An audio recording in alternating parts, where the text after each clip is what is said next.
Right, welcome back to the channel. So today we're going to be going through the Architrave upstairs. So I've already done the first couple of measurements. You can see on both sides I've done a 5mm gap top and side of the frames on both sides. So now all I've got to do is wait for the Architrave to dry, offer it up, refer that mark onto it on both sides, and then I can start cutting. Got this one, that one, and then those two to do. These are obviously two new door frames if you watched the other videos that we did. And this one is the original door frame, but we think we're going to keep it. The only problem is it's slightly higher than that door frame when we had that fitted. I think it's going to be okay, but I'm just going to double check the levelness of it, because that is why we replaced those two in the end. You can see how far that original one was out. Double paintbrushing. Okay, so there's probably loads of ways of doing this, but this is just how I've seen it done before. So I've got the two side pieces, and I've obviously showed you the mark that I made. Transfer the mark, and then I'll just do like a little dash up so I know which direction to cut, and then dash up. Yeah, and then for the top piece, you have to remember that you will only be measuring on the inside part, so you have to measure there to there, and then cut at an angle 77.8.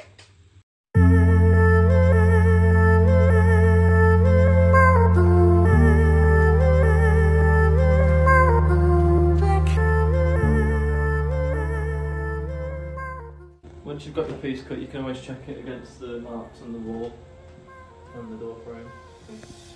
Happy.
This door here that I was saying before, we've checked the measurements and everything on it, and it's quite far out, so we're going to have to replace that like we did with the others. Unfortunately, it's Easter Sunday today, so the shops are closed, so we'll have to wait until tomorrow to get that. We've finished off all the other Architrave, and now we're going to start doing the skirting board. I think we're going to rip up this old carpet now. Gives us a bit of a kick up the arse to get the carpet ordered and stuff. And also, if you haven't watched all the videos for the dressing room, go and check them out. They're on the channel. We did a whole built-in wardrobe series. Yeah, and keep your eyes out for the end reveal, because it's going to be coming pretty soon.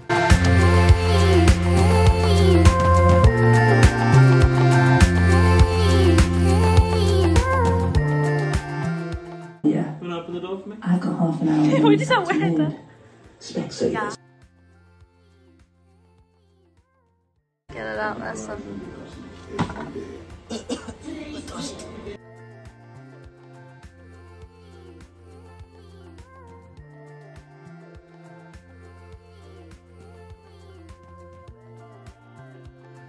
So I got the first piece of skirting board cut to size. Cut some little 5mm pieces of wood just to stick underneath. I'm going to leave a 5mm gap from the floorboards because we're fitting carpet as well. So yeah, and that's what I've seen online.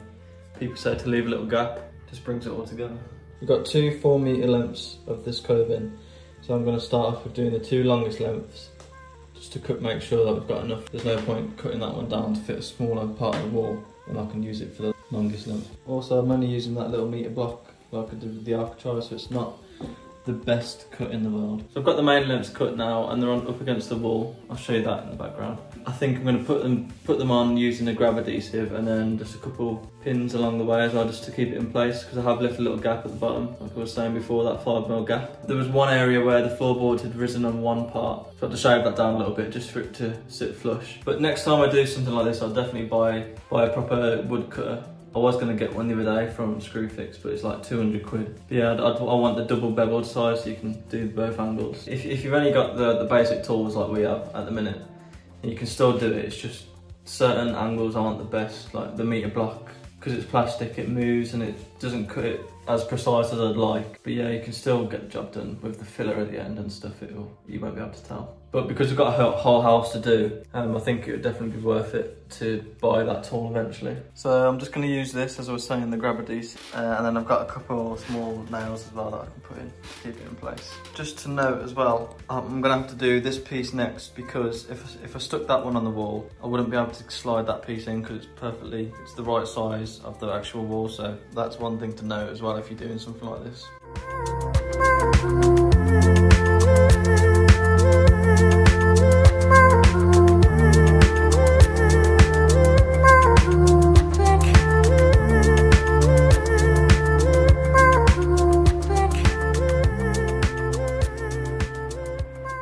So now most of the skirting board's done. We can't do the little areas around, so my next job is to take that old door frame off, and then tomorrow when everything opens again, the week, I'm going to go out and buy the door frame from Wix.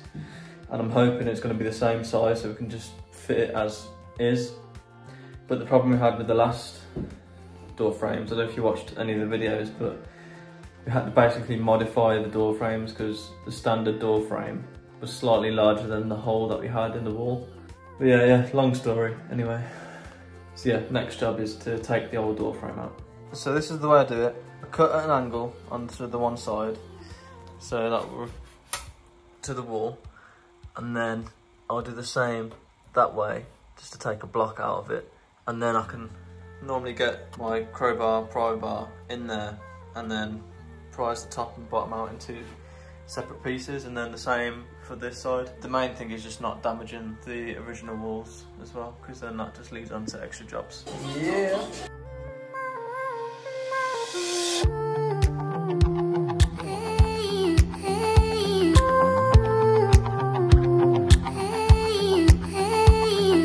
Easy as that.